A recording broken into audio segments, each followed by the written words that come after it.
You're listening to the Zoe Turner podcast, business and mindset conversations that will help you move from fear and uncertainty to development and growth so that you can crush both life and business.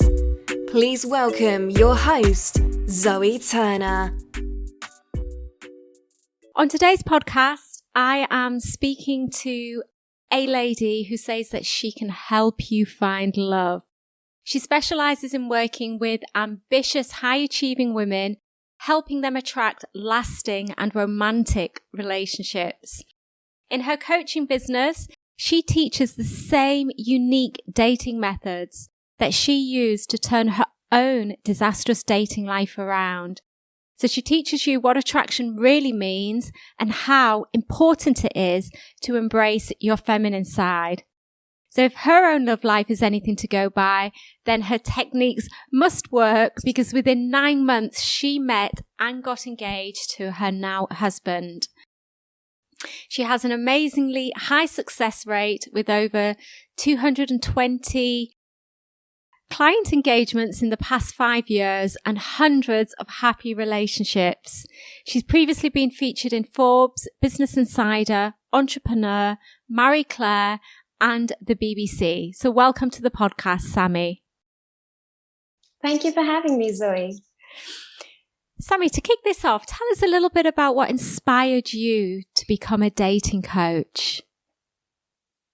Yes, so I think there were two main factors that led me to my current career as a love and relationship expert. The first one, and I think the most important one, was my own struggles with men as a smart and successful woman. So today, I am the CEO of a 7-figure company. I am a mother. I'm a wife. I feel very blessed and very lucky to say that right now, I'm experiencing my dream. I'm living my dream of having it all. But just a decade ago, if you were to meet me, you would see that I was still a very successful person. I had brains. I was intelligent. I was reasonably good looking. I was a good person. But my love life was miserable. So man after man, I would think I had found the one. Things would take off, and then they would either disappear, they would ghost, they would fizzle out on me. And it was one breakup where I felt like I had finally found the one, where we dated intensely for 2 months. And then he got back to me. He went silent on me. And then when I followed up after 10 days of not hearing from him, he said, "You are such a lovely person, and there's another man who's going to make you happier than me." And my heart not only broke that day, and I remember sitting in my Berlin apartment and tissues and ice cream 2:00 at night and talking to my sister and my girlfriends. But then something else changed for me that night, because I realized that the way I was approaching my love life, something was clearly off about it. And I had to change my approach. And so I think it was my pain of that breakup that helped me channel my empowered CEO energy with which I run my company today, where I said, there's got to be a solution here. There's something I am doing that is not working. And I have to, use my logical brain to figure this out. Because if I don't figure this out, then my dream of, marriage, children, it's just going to remain that, a dream. So I think that personal experience really spurred me into, learning from the experts, understanding where I was going wrong, understanding how attraction between a man and a woman really works, and understanding that my success and my brains is not really the problem. Something else was going on there, which I'm going to be very happy to share as we move along in this interview. But that was a major transformation moment in my life that led me into understanding and learning and teaching myself about how romantic relationships really work. And I think the second thing that spurred me into this career was really how the universe conspired to sort of bring it all together, because when I met my husband. And very quickly after I dived into studying about romantic relationships, I understood where I was going wrong, and I decided to change my approach. And I met and attracted my husband within 9 months of doing the work. We got engaged in 6 months. 6 months later, we were married. And then we moved to Paris because he got a great job. And then I found myself with a master's degree in public policy, being a smart woman with a brain, having always worked and, created amazing things. I found myself in a foreign country, not speaking French, married to a German man, and sitting at home and waiting for him to come back. And that was the moment where I felt like, okay, this cannot be my life. What are my gifts? What can I share with the world that I have been able to crack the code to? And this is where my idea of sharing what I had learned to turn around my own love life and making it into a professional coaching career, that's when my company was born. And what was amazing was that, I come from Indian origins, and my parents, nobody's ever heard of a love coach. Like, what is a love coach, for God's sake? And I have a degree in economics. I have a degree in public policy. I've always been like a best student, gold medalist. And it was very disappointing, if I'm honest, for my parents to hear that I'm going to give it all up and put it to the side and help smart and successful women find love. But I really believed in what I had learned. And I really believed that I was not alone in my struggles, because I was studying in Berlin's top university. I was surrounded by gorgeous, successful, sensitive, amazing women who were all struggling just like me. And so I knew that these messages that I today, teach my clients and run a 7-figure company with, these messages needed to be heard by other women out there. And it was amazing to watch how quickly the company grew. We grew to 6 figures in the first year, multi-6 figures in the second year, 7 figures in the third year. And now we're on our path to creating a multi-7-figure brand. And we're helping women across 55 countries of the globe. And we're really excited about the results we help our clients achieve based on the processes I have developed. Mm-hmm. Awesome. I'm very interested to know, so where were you going wrong? I'm sure the listeners are too, because it's probably mistakes that a lot of us out there are making too when it comes to finding love and lasting relationships. What did you identify as being the biggest barriers to you finding love? Biggest barriers. I think as an expert, I always think of, oh my God, there's so many factors that I worked on. But if I had to pick up one thing, it would be that I was approaching my love life with the same masculine energy that I approached my career goals with. So to help you understand this, I am ambitious. I'm driven. I believe in women, in everybody realizing their self-potential and their gifts on this planet. And when I set a goal, I take action to achieve it. So this is great for my work life, and this is great for me to move forward and, build my company or, get my scholarships. But when I channeled the same energy in my love life, here's what it looked like. I would meet a man. I would decide he has what I'm looking for in a partner. Then I would make him my goal.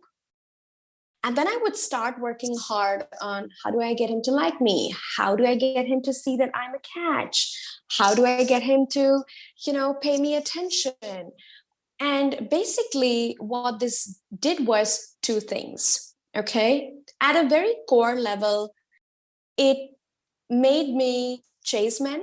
So I was chasing men I liked, thinking that I was the empowered woman of today, and I could, pick up men that I liked, and I could ask them out, and I could text them first, and I could say, hey, when are we going out for a drink? Sami, sorry, could I just interrupt 1 second? Because I want this to be a really good listening experience. And I think there's something wrong with those headphones. Can we try with your headphones off? I'm really intrigued to know, as I'm sure are the listeners, where were you going wrong in the relationships? What characteristics were you kind of showing within your relationships that were preventing them from being a success? Yeah, that's a great question, Zoe. And as an expert, I always think there's not just one thing where I was going wrong. But for the sake of this interview, if I were to pick like one major thing where I was actually really, hurting my chances of success in my love life, it would be that I was channeling my masculine energy in my love life and the way I was approaching my romantic relationships. So, to help you understand this, our masculine energy, both men and women are gifted with both energies. So, there's nothing sexist about these terms, masculine and feminine, right? Like, to be a balanced individual, men should be connected both with their masculine and feminine. And to be a balanced individual, women should also be connected with both their masculine and their feminine side. So, as a go getter, as an ambitious woman, I was really operating in the periphery of my masculine energy a lot. And I was, a go getter, ambitious. And so when I wanted something, I would set a goal, I would make a plan, I would go work hard, take action, and achieve it. Now, this was great for my career and this brought me far. But when I channeled the same energy in my love life, here's what it looked like. I would meet men I liked, and then I would set my target on them, and then I would laser focus on them, and then I would think about them all day and night and make a plan on how can I seduce him, how can I show him that I'm a catch, how can I convince him of my value. And then I would ask them out on dates, I would text them, I would initiate conversation, I would what I call lean forward with these men and try to pursue the connection, try to make things happen. And I always had this belief in the back of my mind, if I only tried hard enough, it's going to work out. So this is the masculine paradigm, right? Like if you don't get success, you just try harder. So that's what I did in my work, in my love life as well. And this was detrimental towards my love success and towards every successful woman's love success because of two reasons. The first reason is when you have this masculine energy approach in your love life, what happens is that you end up attracting really passive men. These men are almost around you in their feminine energy, which means that whether you like it or you don't like it, you end up playing the man in the relationship dynamic, which means that you're leaning forward, you're calling, you're texting, you're initiating, you're making the plans, you're saying no problem, I'll drive, you're saying no problem, I'll pay my part, I'll split the bill. And all of this feels great at the start in the honeymoon phase when there's chemistry and two people really like each other. But what ends up happening is that 6 months down the line, 8 months down the line, I got resentful and my clients get resentful because they say, he's so lazy. If I wouldn't do it, nothing would ever get done. If I don't plan dates, he wouldn't ask me out. He's always busy. He's always working. He's got time for his friends. He's got time for a beer, but he's never got time for me. So this is why approaching your love life with your masculine energy is going to make you attract men to you who are more in their feminine. It isn't a bad thing per se, but you have to understand that if you lead with that dynamic, then that dynamic is going to stay throughout your relationship. And then you don't get to complain about it and you don't get to be resentful about the fact that he doesn't do much and that you're the one giving and doing and providing and feeling exhausted and resentful at the end of it. So that's number one. A lot of highly successful women attract lazy, passive men who are projects. Okay, they're like babies. They don't look like babies. They often look very hot. But when it comes to their empowered masculine energy, these men don't have that much empowered masculine energy. And that's why you're attracted to them, because you're in your masculine. And when you understand the art of attraction, you understand it's always about the presence of polar opposite energies. It's about polarity. So when you are leading in your masculine, you're going to attract feminine men. But the reverse is also true. When you lean back and relax in your feminine, you're going to attract more empowered masculine men who are going to be able to give to you and do for you. So are you saying that a woman shouldn't, when a woman's and a guy are dating, are you saying that a woman shouldn't message the guy first? Yes, absolutely. why, if a man wants you, he's going to initiate. And if he's not initiating, he may not want you. And that may be hard for the ego to hear at first, but it saves you a lot of heartbreak and saves you a lot of confusion inside your love life. So many times relationships happen because women pursue the connection. In these cases, the relationships may not have started at all in the first place had the man had the choice, right? So I always tell my clients, feminine energy is about attraction. It's not about chasing, it's about attraction, which means you can still pull towards you the men you like, right? It's a bit like dropping the handkerchief, right? Like you can give the subtle signals of, making deep eye contact, smiling when you like a man, yeah, but not that aggressive masculine approach where you're like, hey, what are you doing tomorrow? That is where you really start to lead the connection, pursue the connection. And the sad thing about it is that it's the dynamic that's going to stay in the relationship throughout the relationship. And if that's not what you want in a long-term relationship, that's not how you want to start the relationship. So where in a relationship, at the beginning of a relationship, would a woman start initiating conversation and text messages?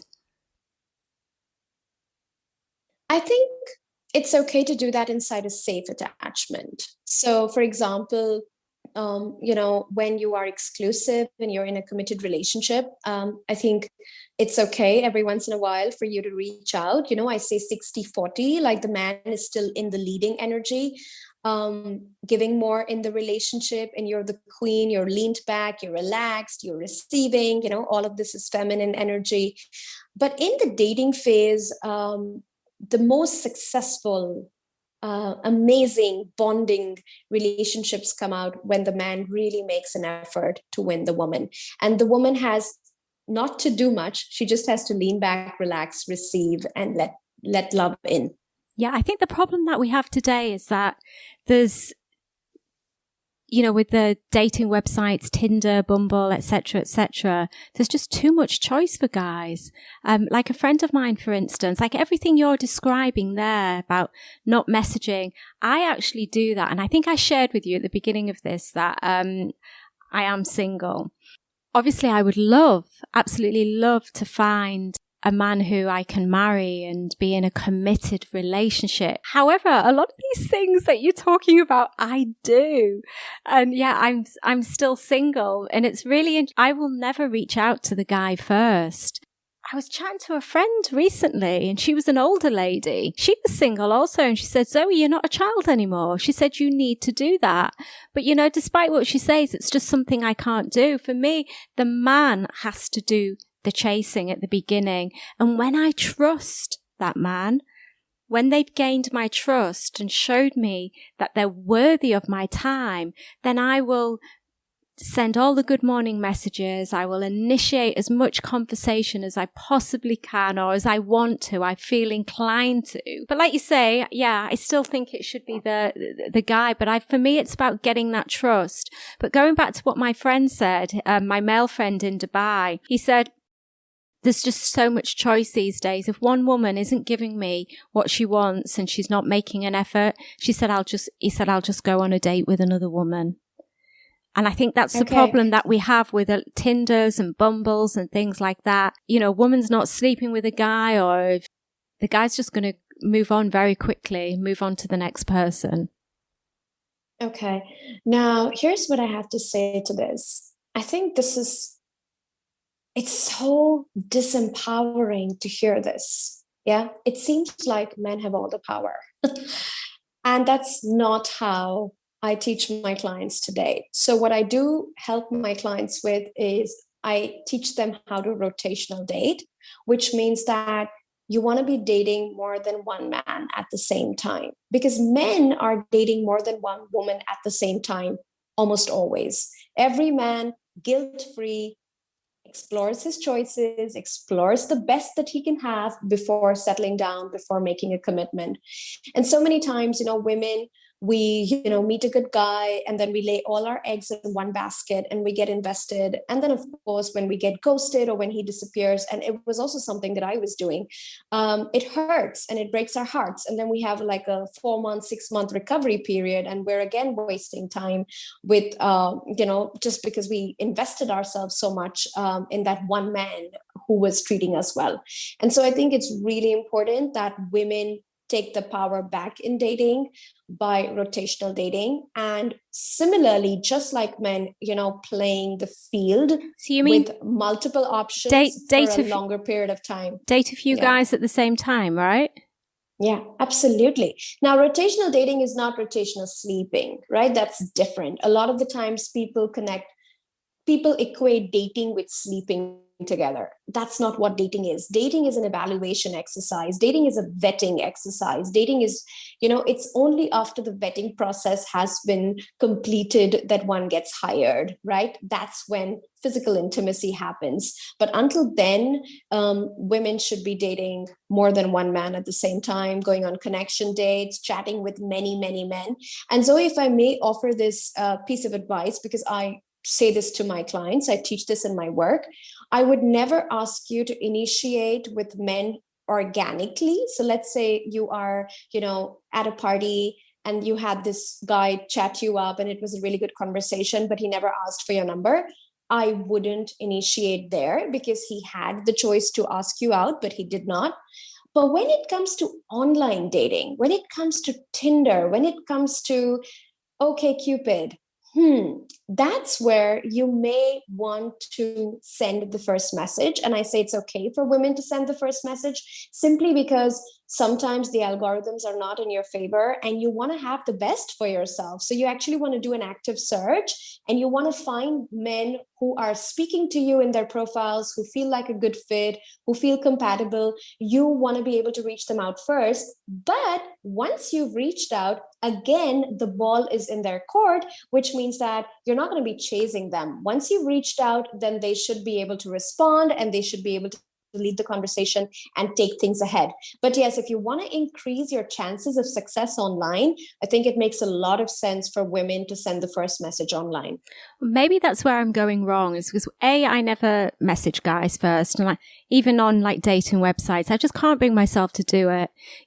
Despite it being an online thing and a modern way of dating, I still like to keep that traditional element. And yeah, if a guy likes you, the guy should reach out. And I even write that in my profile.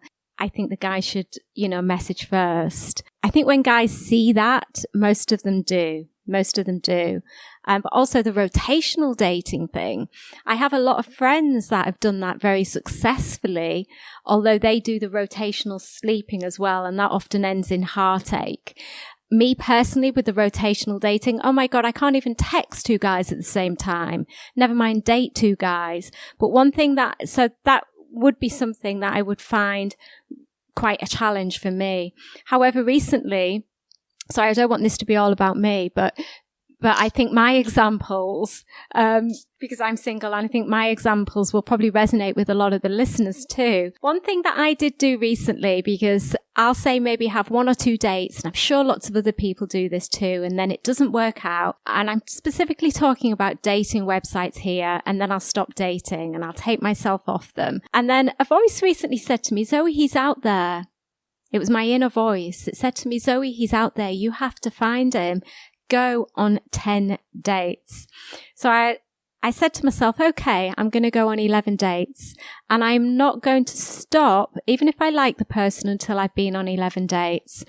Now, I have to add, I didn't even kiss. All those dates were only lunch, breakfast, running dates or dinner. They didn't even involve kissing, only one of them.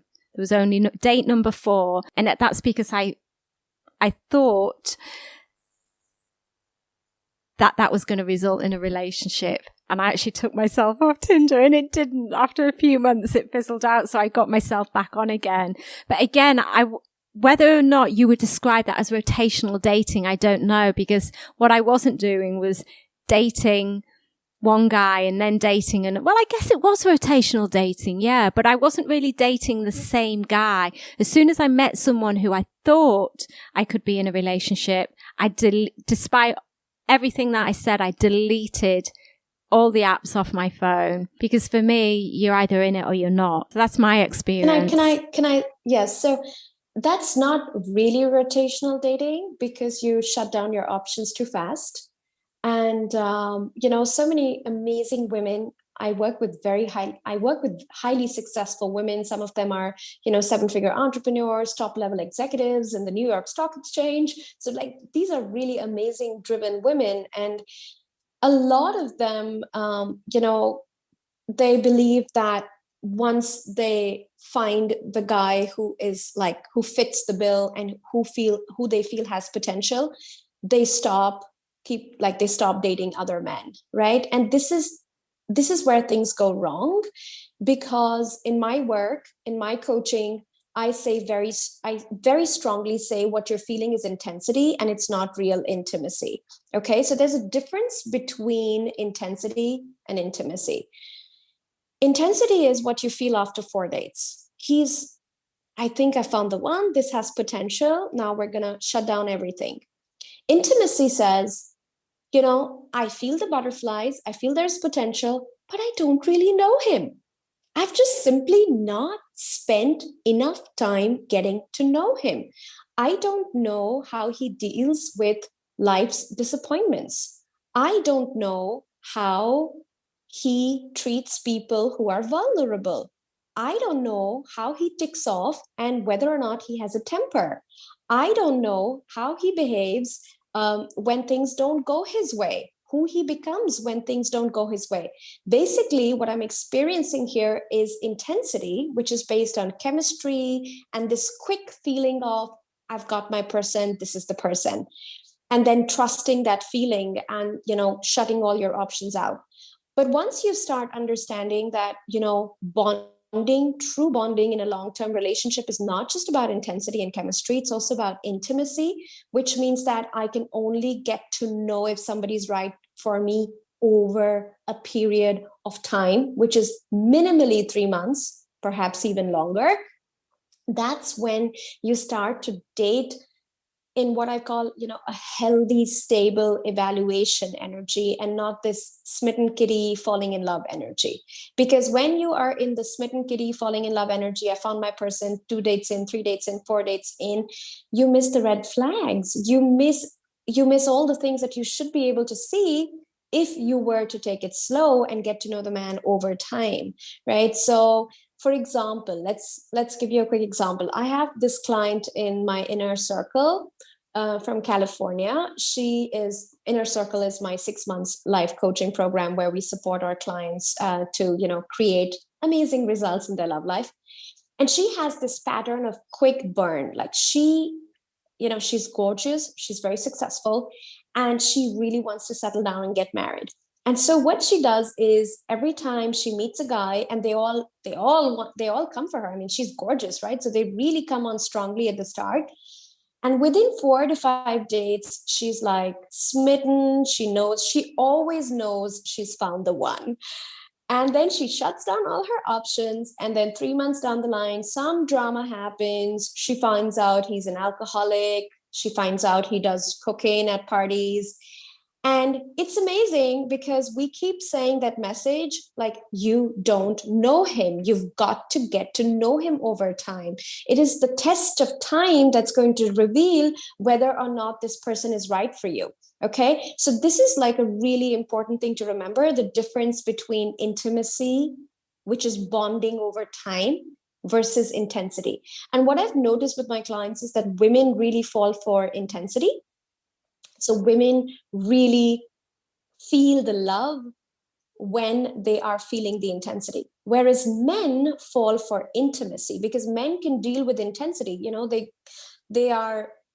They get erections every morning when they wake up, and they're able to manage that sexual energy inside themselves. They're very aware of that sexual energy. They can really handle intensity and not give it any meaning, right? So I always say men can have sex as a sport. Like it doesn't mean that there's an emotional connection there, or, she's my person for life just because I'm attracted to her physically, right? So men take time to bond. They bond over time with intimacy, and women bond with intensity. And so I tell my clients to turn this around, to not bond with intensity, but to really bond with intimacy over time. Give something at least 3.5, 4 months to even, come to a conclusion about whether or not somebody's right for you. And during this 3.5, 4 months, you should be playing the field. You should not be shutting down your options. Why would you shut down your options? So you said, I'm in it completely or I'm out. If you want, we can talk a little bit about that, because I think that's actually very hurtful for women's success inside of a relationship if they're all in or all out quickly. I mean, personally, maybe initially, yes, when you've just met someone, keep your options open. But I personally would not be able to date someone for 3.5 months and date other people at the same time.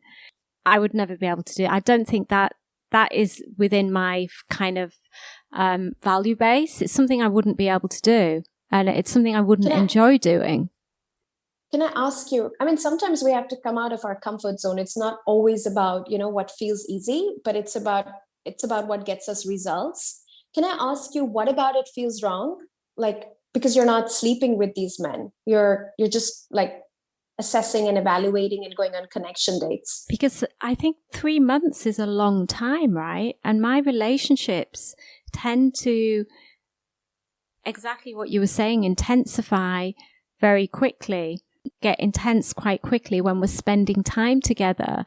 And I personally wouldn't want to spend time with someone when I've developed feelings for another person. And based on 3 months, so when you understand that men bond differently, men bond with intimacy over time and women bond through intensity. So we can see that you're bonding through that intensity, right? But how can you change your approach, and how can all women change their approach when they understand that men don't bond so quickly? Men take time to bond. So is it in our favor, and is it to our advantage that we bond so quickly and then we, shut down all our options, and basically we're at the mercy of the man? Because so many times they don't bond, they love us, but they are not in love with us, and there's another person who can give us something better, not them, etc., etc. So is it in our favor, when you see how differently men and women bond, is it in our favor to keep choosing to bond with intensity? What if we changed our approach and actually, decided that we're also going to take our time to bond, because it's good for us. It's good for us. It's what gets us results. I do actually see your point. Yes, I do see your point. I wouldn't say one size fits all, though, in relation to that, into that instant, but I can definitely see your point. Let's talk about the masculine and feminine a little bit more. Sure. It's a subject that absolutely fascinates me. For a lot of the guys listening to this, how does a man become more masculine in a relationship? That's what most women want in a relationship, a man to be masculine. Yeah. So I think the first thing to understand here is that masculine men come in all shapes and sizes. They don't always look the way we are taught stereotypically they look. So, for example, at one of my live events in London, I showed the slide of a man with a lot of muscle, and then I showed a short guy, and I said, which of them has more masculine energy? And all the women said, the one, who looks so macho and with so much muscle. And I was like, the answer is, we don't know. We don't know who's got more masculine energy, because sometimes the men who look very masculine, look very much in control, can be very feminine in the way they show up in the relationship, which means that you can be at a party and you can be talking to this man who looks like a stud, a model, and you're like, wow, he's so masculine.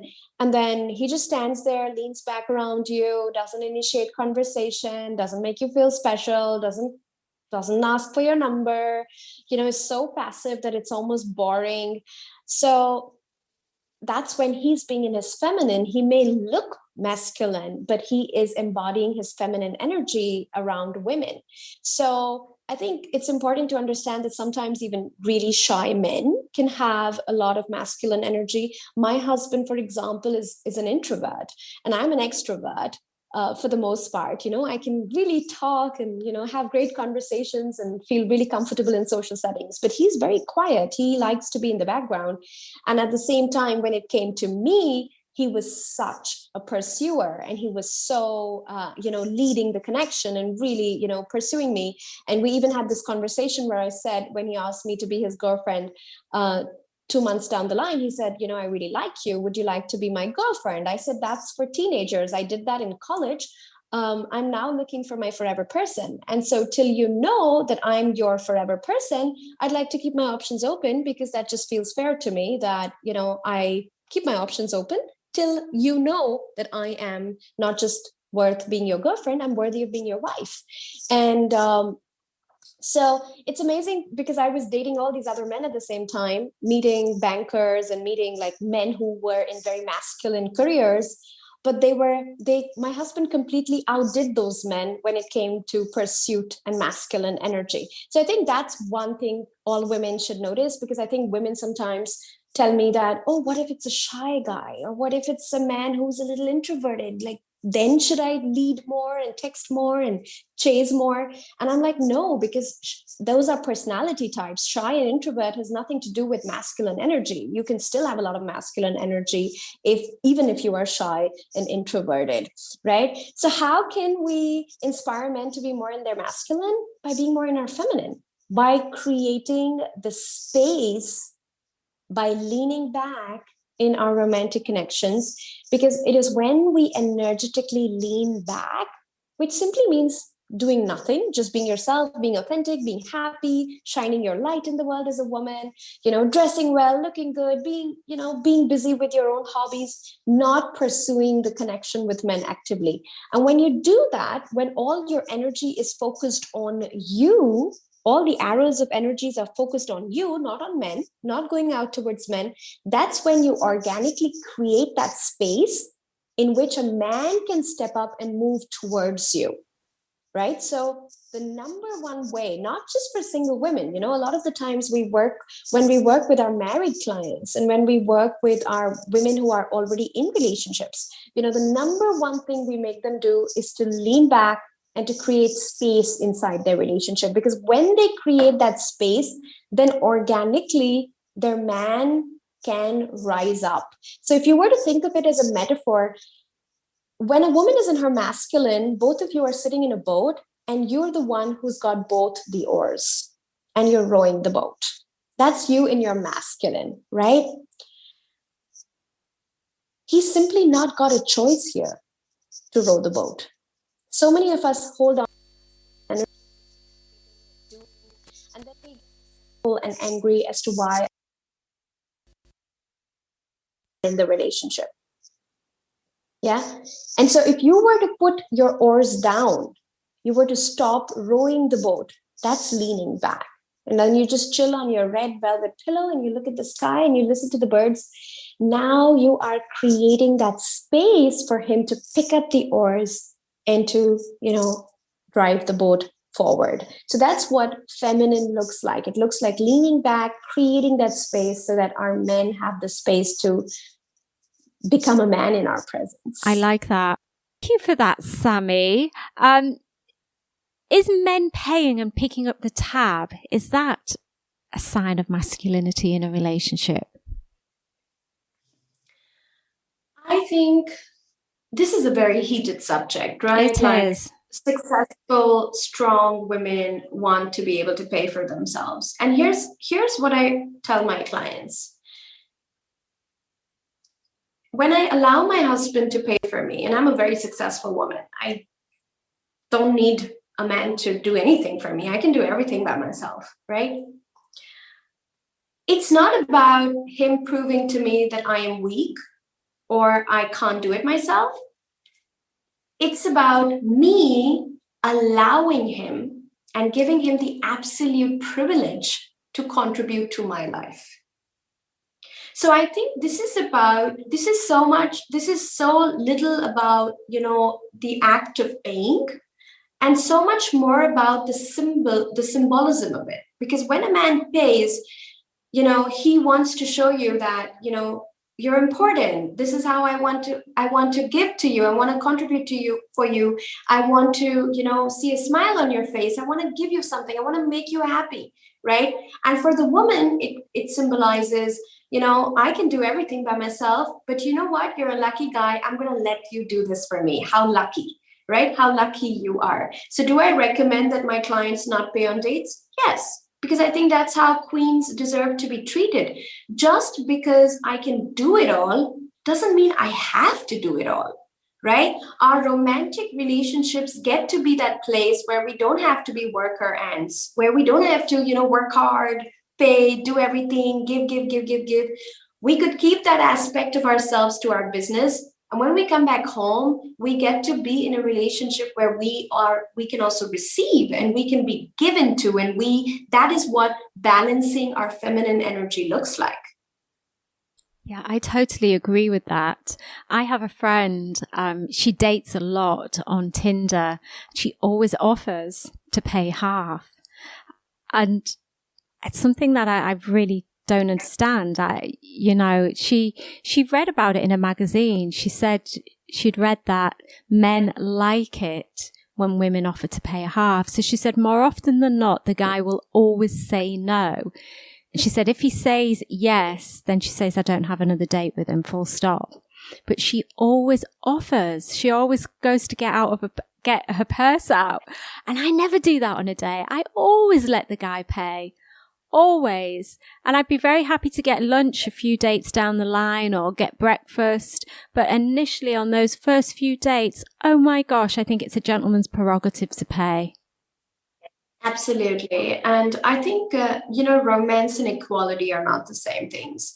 So when Nick Jonas sent Priyanka Chopra 200 roses when she was away in London, that's not equality. Now, Priyanka doesn't have to return the gesture by sending him 200 white roses. Yeah, this is romance. He is giving, he is generous, and you have to cultivate the art of being able to receive that, right? It's not about always equalizing all the efforts. It's about letting a man give to you more than you're giving to him, and understanding that men fall in love through these little micro commitments. They fall in love when they're making that effort and they're giving to you. And your job as a woman is to be able to receive that with joy. I always remember on my first long-term relationship, had 2 long-term relationships. On my first one, we were dating for about 7 years and I paid for 1 meal within those 7 years. And you know why? Because he forgot his wallet. He literally would never, ever. And I think even then I had to give him the money because he was like physically, he would get embarrassed about me paying. Mm-hmm. And this was years ago because, we're talking about over 20 years ago now.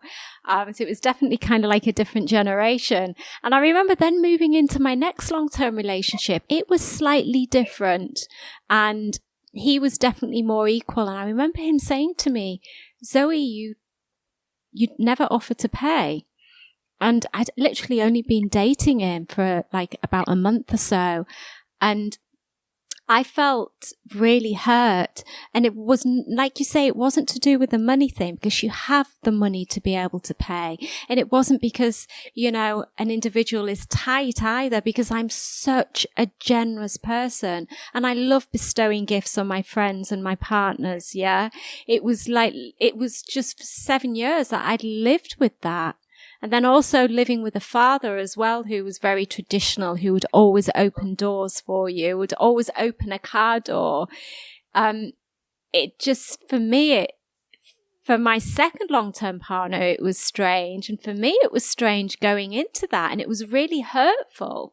It was really hurtful because I think it gives people a bad impression of you when you're not, a certain way. I think this is where, again, the whole intimacy and intensity comes in, right? Like, I think men show very quickly what they stand for, and women should be evaluating at this stage, not being in relationships and not like sort of getting exclusive. And so when a man shows that kind of lack of generosity at the start, I think it's a good reflection of how the relationship is going to look like should you choose to go into that. And this is not to make men wrong. I think we all get to stand for our values, and we all get to stand for what we believe in. And perhaps this wasn't the right person for you because, that feeling hurt and that not feeling good was, as I teach in my programs, it's a red feeling on the compass, and the thing with it is doesn't change. I don't know how the relationship looked going forward, but if somebody shows you that value so early on in the dating phase, you want to trust that and you want to take that information into account before getting exclusive with that person. Yeah, I 100% should have done that, because it didn't, we were together for many years, but it wasn't, I wouldn't say it was a wonderful relationship. So yeah, I should have listened to that very, very, very early on. How important do you think those early months of a relationship are?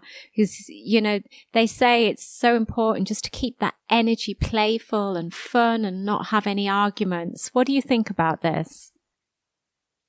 Okay, so I think the first 3 months of dating are really critical, because that's where the tone is getting set. That's where, the masculine feminine dynamic is getting set.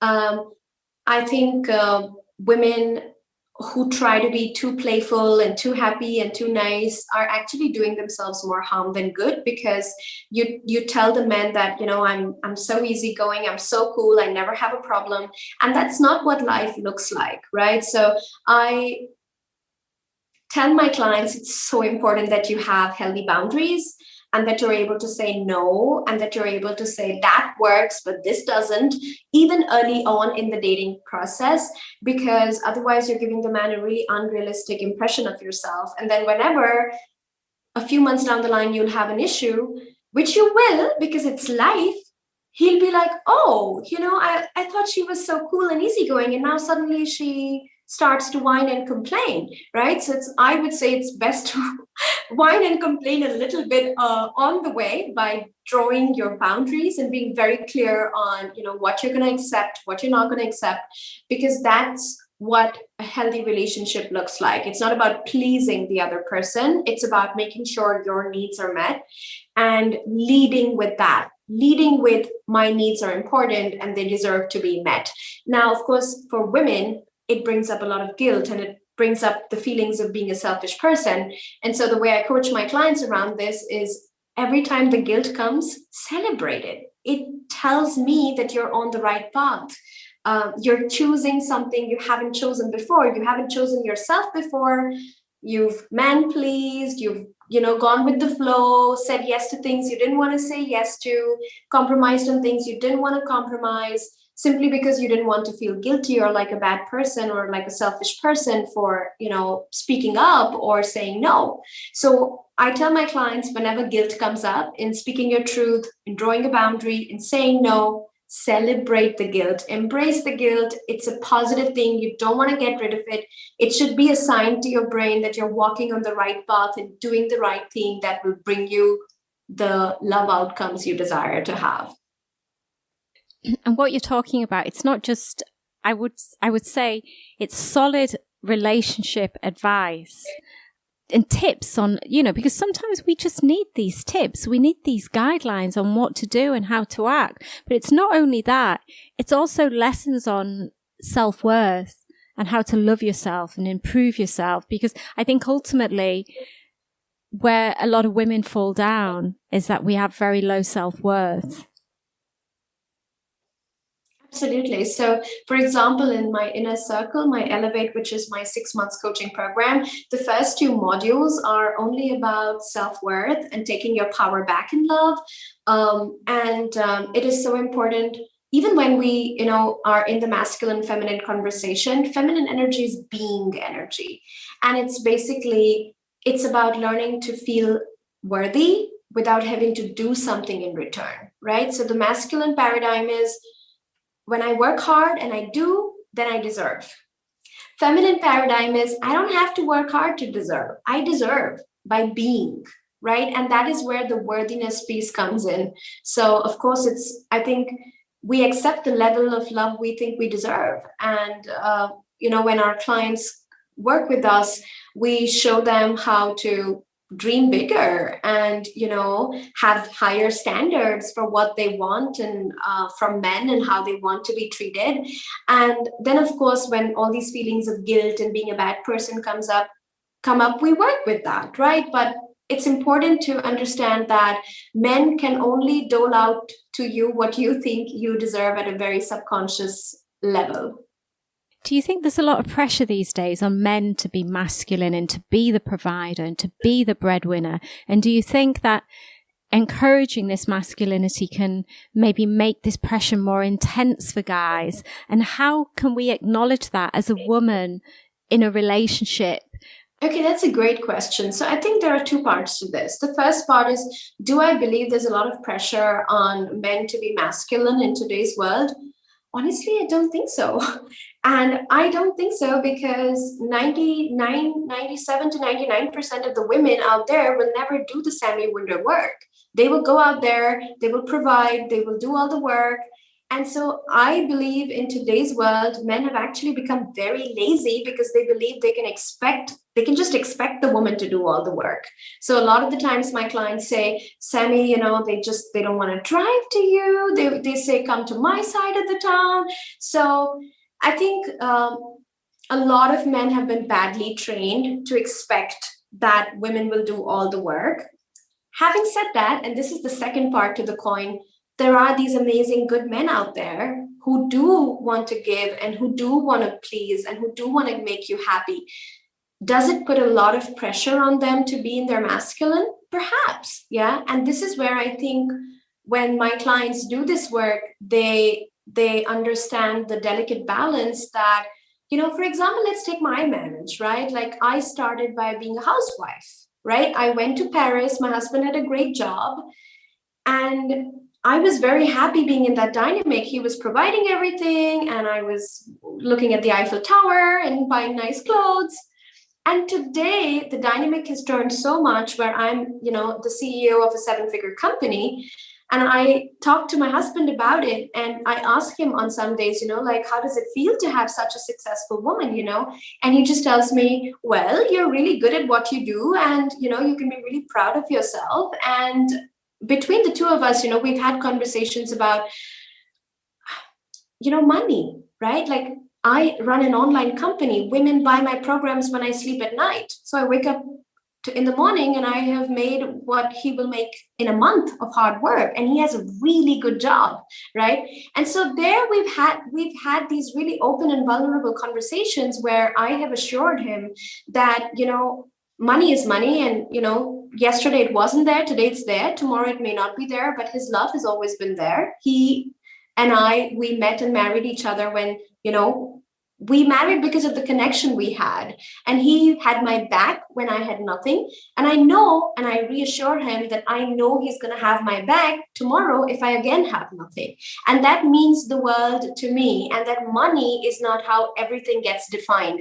And I think he really appreciates being able to hear that from me, because even though money-wise now there's a discrepancy because of how my company has grown, he's still a really masculine man in the relationship. He's a great dad. He loves to buy me presents. He loves to spoil me. And he gives and contributes in so many other ways into the relationship. And I think it's really important that we moved beyond the money conversation when it comes to successful women inside a relationship, because that's not the only way a man can contribute. A man can support you. So my husband supports my success. I have 2 small children, and my baby is 11 months old. I wouldn't be able to be here and do this did he not take the baby for this 1 hour so that I can, pursue my gifts? So I don't think my success is mine alone. I think it belongs to both of us as a team.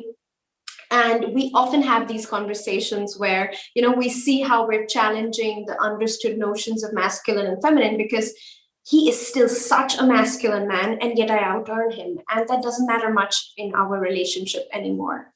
I like how you put that, because I think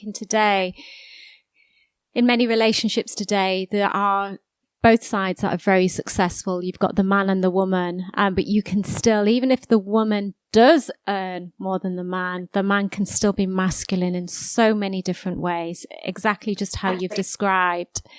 So quite often it's not coming down to kind of what you earn. For anyone listening out there, if they would like to find out any more information about your coaching programs, where would they find you? So they can find me on samiwunder.com, SAMIWUNDER. So it's Wunder, not Wonder. So that's the spelling. So yes, you can just find me on my website. You can follow me on Instagram, Sami Wunder Coach. You can subscribe to my YouTube channel, Sami Wunder. So I'm everywhere with my tentacles. Yeah. Okay, awesome. Well, thank you so much for your time today. And thank you guys for listening. Have you ever thought about starting your own podcast? Maybe you're an authority, an influencer, or a business owner with a message to share. Or maybe you want to become the go-to person within your niche, or even elevate your brand. If so, having a podcast will give you the perfect platform to boost your brand and message. Made Media is one of the few select networks that focus on providing a platform for powerful female voices. So if you would like to start your podcast, contact Made Media and they will give you a 25% discount off their launch package if you say you heard the advert listening to this podcast. What are you waiting for? Let's launch your podcast today.